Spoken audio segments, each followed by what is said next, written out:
خب سلام، امروز اومدم یک ترقه صدای بسیار عالی رو با یه ورقه برگه آچار یاد.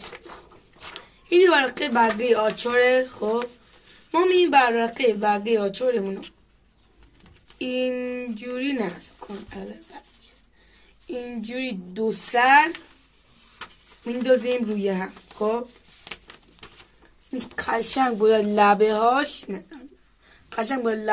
روی هم باشه.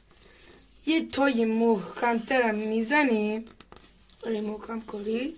خب اینجا دوباره، یعنی ما الان اینمون اینجوری هست، یه دست دیگه اینجوری میایم روش.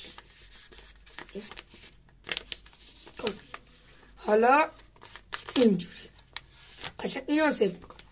حالا میبینه اینور و اینور که اصلا دوبارش برای پشت، ولی اینور کاغذ داره، درسته؟ اینجا باید 3 تا کاغذ داشته، نه 4 تا کاغذ داشته.